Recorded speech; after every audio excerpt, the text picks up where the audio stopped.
My fiancée called me a loser at her bachelorette party, so I rented a limo, took her sister on vacation, and sent her a wedding cancellation notice.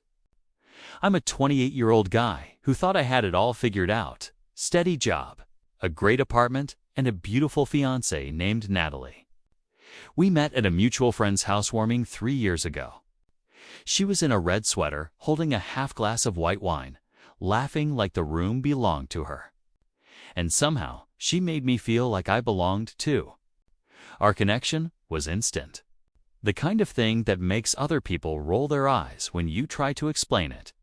By year 2, we were living together, hosting game nights, talking baby names, arguing over dog breeds like we were already married.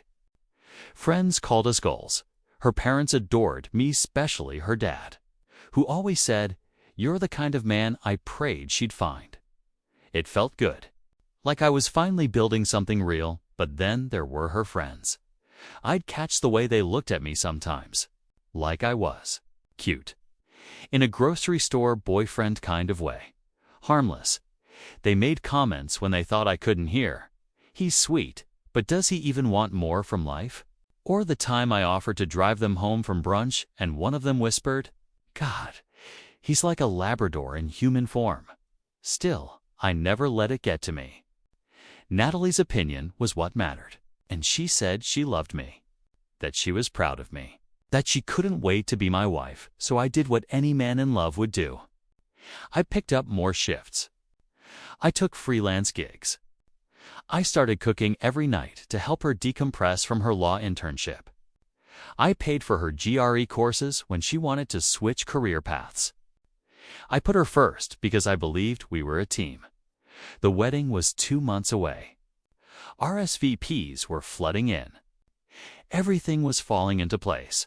But then, she stopped laughing as much. She stopped touching me in the kitchen. And she started hiding her phone. I should have paid more attention when she started hiding her phone the first time. It really stung. I was standing in the hallway, half out of sight, carrying 2 bags of takeout. Natalie was in the living room with her friends, sipping wine and flipping through fabric samples for the bridesmaids' dresses. One of them joked about wedding planning stress, and Natalie laughed loud, a little sharp. "Tell me about it," she said. "I'm basically doing this solo. He's not really a planner, you know? I handle everything important." They laughed. I stood there, frozen behind the wall like some dumb butler. My fingers tightened around the handles of the bag, but I made myself smile when I walked in. Pretended I didn't hear a thing. I let it slide. Maybe she was venting. Maybe I was bad at RSVPs, but then came the night she got tipsy at a friend's rooftop party. Someone asked what I did for work: freelance UI/UX design, mostly contracts, nothing flashy. Natalie chimed in before I could even finish explaining. "He's good at what he does," she slurred. "Just, not a suit and tie kind of guy. My future husband doesn't even own a blazer." Everyone laughed. I didn't. Still, I swallowed it. Maybe she didn't mean it. Maybe I was being too sensitive. Then came the text. I had just sent her a long message after a hard day telling her how proud I was of her, how excited I was to marry her. A few minutes later, I got a message that wasn't meant for me. Just 2 screenshots, one of my message, the other her comment to her friend. "Tell me this doesn't sound like a Hallmark movie monologue." No emojis, no affection, just mockery. After that, I started documenting everything. The snide comments about my lack of ambition, how she rolled her eyes when I asked her opinion, how she always had to win even in arguments that didn't matter. When I brought it up, she brushed it off like lint. "I'm just stressed," she said. "Don't be so sensitive." But then I heard what she said at her bachelorette party, and everything shattered. It was around midnight when my phone buzzed. I was curled up on the couch, alone, half watching a movie, half scrolling through honeymoon Airbnb options. A message popped up from Emma, one of Natalie's more grounded friends. We weren't close, but she'd always been polite. This time, no words. Just a Snapchat screen recording. I hit play. The video was from Natalie's bachelorette party. Loud music, dim lights, clinking glasses. And right in the middle of it, Natalie, hair curled, veil askew. Laughing so hard, she almost spilled her drink. "He's sweet," she said between giggles. "But he's kind of a loser, right?" Her friends burst out laughing like she delivered a punchline. One of them chimed in, "Well, you always were out of his league." The clip ended with Natalie making a mock sad face and doing an exaggerated shrug, like I was some pity project. Some consolation prize. I just sat there, phone in hand, unable to blink. My chest felt tight. I told myself maybe it was taken out of context. Maybe she was tipsy and trying to be funny. Maybe it was just a bad joke. But then Emma sent a second video. This time, the music was quieter, the voices more hushed. Natalie leaned in close to another girl, a margarita in hand, her expression turning serious. "I don't know," she whispered. "Sometimes I think I said yes just because it was easy. Like, he's safe, you know? Not exciting, but safe." The other girl nodded, as if that was a completely reasonable thing to say about the man you were marrying in 2 weeks. I didn't say a word. Didn't throw my phone. Didn't cry. I just sat there, watching the ceiling fan spin like it could rewind time. I didn't sleep that night. But I started planning. The next morning, I was making coffee when my phone buzzed again. This time, it was Rachel Nadali's younger sister. 26, sharp-tongued, and usually aloof when it came to my relationship with her sister. We'd never been more than cordial, which made her message stand out like a flare. "Hey, can we talk?" I stared at the screen for a long minute before typing back, "Sure, everything okay?"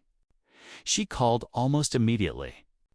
Her voice was hesitant at first, softer than I'd ever heard it. "Look, I know last night was her bachelorette thing, and I probably shouldn't be saying anything. But Tar, you okay?" I kept my tone even. "Yeah, why wouldn't I be?" There was a pause, then a sigh. "I'm guessing someone already sent you the videos." I didn't answer, but silence was its own confirmation. "I didn't think it was funny," she said quietly. "Neither did Emma.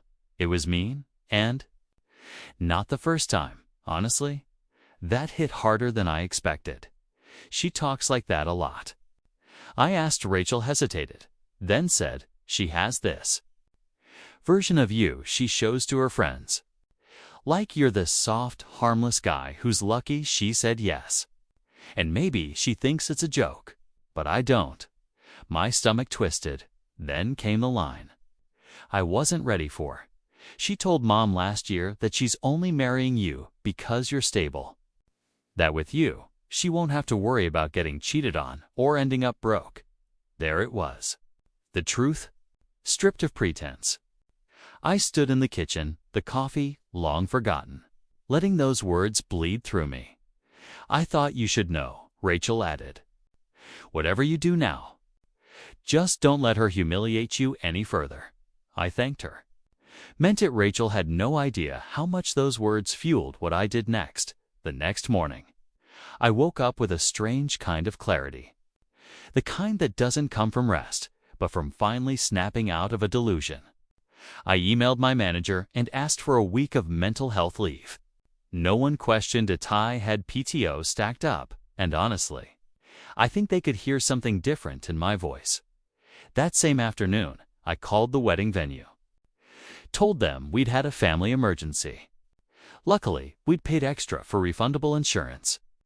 They processed the cancellation discreetly, no notice to Natalie, no email alerts. I used my personal email, changed the password, and set up 2-factor authentication. She wouldn't see a thing. Then I started building my exit strategy. I backed up every message, every video, every receipt. I screen recorded the bachelorette party clips and saved them to a hidden drive. I even documented the wedding expenses I'd personally covered just in case she came after me later. It felt methodical, cold. But I wasn't angry. Not anymore. I was done being blindsided. I rented a limo sleek black with tinted windows under Rachel's name. No reason, no questions. Just a deposit and a pickup time. Then I booked 2 plane tickets to Tulum. One for me. One for an unnamed passenger I'd add later. I made sure the dates aligned with the wedding weekend. The irony wasn't lost on me that night. I called my best friend Nate. I didn't give him the full story, just the broad strokes. She called me a loser, I said. So I'm going to give her the show of a lifetime. Nate laughed, but it wasn't mocking, it was proud. You sure? I nodded to no one. When I pull this off, she's going to learn what a real loser looks like. But before that, I needed one last piece to fall into place. The engagement party was at her parents' house, big white columns. Valet parking, champagne flutes handed out like water. Everyone dressed to impress, grinning like the perfect couple was. About to take the next step toward a fairy tale. Ending, I wore the same navy suit she once said made me.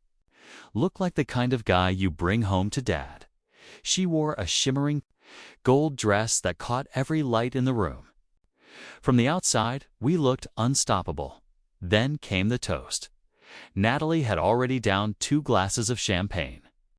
Her cheeks were flushed, smile wide, voice just loud enough to make everyone lean in. She raised her glass and said, "To my sweet fiancé. Well, he's no Elon Musk, but at least I know he won't cheat on me with a pop star." Polite laughter. A few louder chuckles. Her mom looked horrified. Her dad winced into his wine. I smiled. Because that's what you do when you've been gutted in front of 50 people. You smile so no one sees the blood. But something inside me snapped. That night, I lay in bed, staring at the ceiling while Natalie snored beside me. The engagement ring box sat on my nightstand. I opened it. Just stared. I remembered the hours I spent choosing that ring. How I asked her sister what style she liked. How I practiced the proposal speech in my car for 2 days straight. I thought I was crafting a moment she'd cherish forever. Now, couldn't even look at it without tasting bile. I wasn't heartbroken. I was disgusted. Disgusted with her for treating me like some backup plan. Disgusted with myself for letting her. I watched the sun rise in silence. The next morning, I called Rachel. We met at a quiet cafe downtown, one of those tucked-away places with string lights in the windows and mismatched mugs. Rachel walked in wearing jeans and a leather jacket, her hair in a messy bun. She looked nervous, like she was bracing for an emotional breakdown. She sat across from me and offered a small smile. "So, how bad is it?" I slid a folded printout across the table. She opened it slowly, eyebrows rising as she scanned the limo reservation, the flight confirmation, the departure time. Her mouth dropped open. "You want me to go with you?" she asked, half shocked, half amused. I nodded. "Only if you want to. No expectations, just a clean escape. Something real. Something quiet." She stared at me for a moment, like she was recalibrating everything she thought she knew.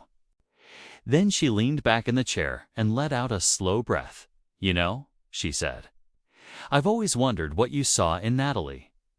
I blinked. "Really?" "She's charming," Rachel admitted. "But you're kind. Consistent. You never needed a spotlight to make someone feel safe. I've never seen her appreciate that. Not once." Her words landed heavier than I expected. I'd been holding so much anger, so much numbness, but Rachel's honesty cut through it all. And for the first time in weeks, I felt something warm flicker beneath the weight. We sat in silence for a while. Then she pulled out her phone and said, "You first." We both opened our social media apps. Unfollowed Natalie. Blocked her. Deleted the pictures. All of it. Clean slate. Rachel looked at me with a mischievous smirk. The kind Natalie never once gave me without a side of sarcasm. "Let's give her a real reason to call you a loser," she said, and I smiled for real, 2 days before the wedding. While Natalie was getting her nails done and finalizing her rehearsal dinner playlist, a courier arrived at her apartment. A sleek black box. No sender listed. Just her name, written in my handwriting. Inside, a printed copy of the limo reservation. 2 first-class tickets to Tulum. It's folded neatly inside a monogrammed passport holder, and 1 note. Just one. "Marrying you would have made me a loser. Canceling this wedding just made me free." I knew exactly when she opened it, because my phone started vibrating off the table. 17 missed calls in under 30 minutes. Each voicemail more frantic than the last. First came confusion. "What the hell is this?" Then denial. "This isn't funny. Call me back." Then fury. "You'll regret this. You don't humiliate me like this." And finally, desperation. "Please. Let's just talk." "Don't do this." I didn't pick up. Then came the texts.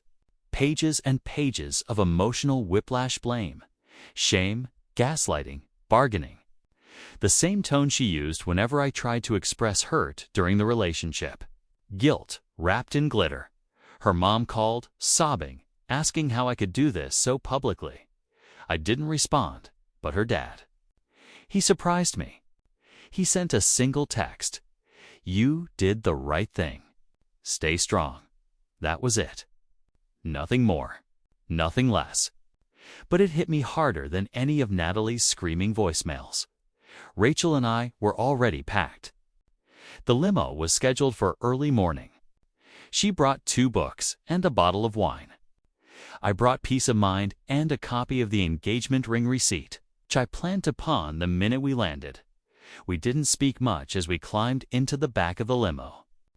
We didn't need to, as the city faded behind us and the driver pulled onto the highway. Rachel glanced over at me and whispered, "Still think you're the loser?" I laughed, and just like that, the loser walked away with her sister in a limo. Natalie didn't take the silence well. By the time our plane touched down in Tulum, her version of the story was already live. She posted a black and white photo of her engagement ring on the bathroom counter captioned, "When he cheats, panics, and runs 2 days before the wedding. Stay classy anyway." Her friends rallied fast, flooding the comments with crying emojis and furious words. "You deserve better." "Babe, he didn't deserve your love." Dodged a bullet. It was impressive how quickly she tried to rewrite the narrative. Cold feet, infidelity, emotional instability. She made it sound like I had a breakdown and disappeared into the night. But Rachel had receipts. So did Emma. So did a few people from the engagement party who'd heard Natalie's toast firsthand. One of them uploaded the full Bachelorette video to Reddit with the headline, "Bride-to-be calls her fiancé a loser in front of friends, then gets left 2 days before the wedding." It exploded. Comment after comment tore into her. Gold digger energy. She's lucky he didn't leave her at the altar. This is why men don't open up, because they get mocked for being soft up. If you're reading this, you're the MVP. Even the wedding planner chimed in. She made a TikTok now deleted saying, "I've worked with bridezillas. I've worked with drama queens, but this was the first time I saw a bride get dumped with such poetic precision." The clip hit 1 million views in 3 days before. Natalie's lawyer threatened to take it down by the end of the week. Natalie had locked down her Instagram, deleted her Facebook, and blocked half her own bridal party. Meanwhile, Rachel and I were on a beach in Mexico. Drinking mojitos. The first few days in Tulum felt like exhaling after holding my breath for 3 years. The ocean air, the quiet mornings. The lack of notifications at all created a strange kind of peace I didn't know I needed. Rachel and I fell into an easy rhythm. We talked a lot. About nothing at first: books, movies, weird family stories. But as the sun kept rising and falling over that turquoise horizon, the conversations got deeper. One night over dinner, She sipped her wine and said softly, "You know, growing up with Natalie was like living in someone else's shadow. No matter what I did, she always got the praise. I'd get straight A's, she'd get a new boyfriend. I got a scholarship, she got an Instagram shout-out. And guess who got the attention? I didn't speak. I didn't have to. I knew the feeling too well." She smiled, but it didn't reach her eyes. "Mom used to tell me I was the smart one, but Natalie was the memorable one. I think I started believing that I was invisible unless I made myself useful." Those words hit something raw inside me. I'd never told anyone how small I'd felt during the last year, how Natalie's passive comments chipped away at me. How I stopped defending myself because it felt easier to just nod and keep the peace. "I get it," I murmured. "It's like you stop asking to be seen because you think being overlooked is safer." She looked up at me, eyes glossy under the candlelight. Then, without a word, she reached across the table and took my hand. "I don't think you're a loser," she whispered. The moment lingered. Heavy, safe, electric, then slowly. Carefully, she leaned across the table and kissed me. Soft, hesitant, real, and for the first time in years. I felt seen. The weeks turned into months, and life slowly rebuilt itself, quietly, steadily. Without her, Natalie tried everything. At first, it was guilt. A long email titled "Please Read." Paragraphs of backhanded apologies wrapped in nostalgia. "I was overwhelmed," she wrote. "We both made mistakes," as if I hadn't watched her tear me down for sport. When I didn't respond, the tone shifted. New number. Different email. Voice messages that oozed frustration. "You humiliated me. You'll regret this. You weren't perfect either." I blocked her across the board, changed my number, made a new email account, and gave it only to the people who mattered. The weight lifted immediately. Like closing a door I didn't realize had been open too long. Letting in cold air, I started therapy, something I should have done years ago. I unpacked more than Natalie. I talked about how I'd learned to equate peace with silence, loyalty with shrinking myself. I started running again. Picked up photography. Took long walks with no destination. Rachel and I didn't put a label on anything. She lived 2 cities over, but she visited often. We cooked dinner, talked till sunrise. Sometimes we kissed. Sometimes we didn't. But the energy between us was honest. No games. No pretending. And for the first time, I didn't feel like I had to earn someone's love by sacrificing parts of myself. Friends who once gave me sympathetic looks now clink glasses with me at rooftop bars. They say I dodged a bullet. They ask how I pulled it off so clean. Some of them even admitted they never liked Natalie, but didn't know how to tell me. Funny how that works. I'm not the man I was a year ago. And I'm not the man she wanted me to be. Turns out, losing Natalie gave me back myself.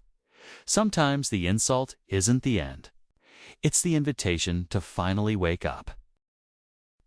When Natalie laughed at me behind my back, when she called me a loser in front of her friends, it didn't destroy me. It revealed the truth I'd been too scared to face. That I wasn't loved, I was tolerated, used, decorated as a safe bet while she secretly longed for something flashier. But walking away, that was the moment I stopped surviving and started living. About 8 months later, got a wedding invitation in the mail. Not from Natalie God, no. It was from one of her friends. The same one who laughed loudest in that Bachelorette video. Handwritten RSVP card. Gold-foiled envelopes. I looked at it for all of 3 seconds before dropping it in the trash. Then I laughed. Not out of spite, but because I was so far removed from that world now. It felt like a scene from someone else's movie. That night, Rachel called me from her place. She was laughing too, apparently. One of her old friends told her Natalie was engaged again.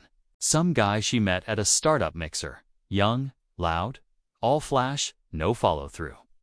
Rachel said the guy just got laid off and that Natalie's already complaining to everyone that he's emotionally immature and too unpredictable. Sounded familiar, but I didn't feel smug. I felt ...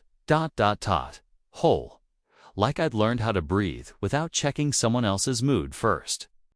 Like I finally saw myself clearly without her lens distorting who I was. You can call me a loser.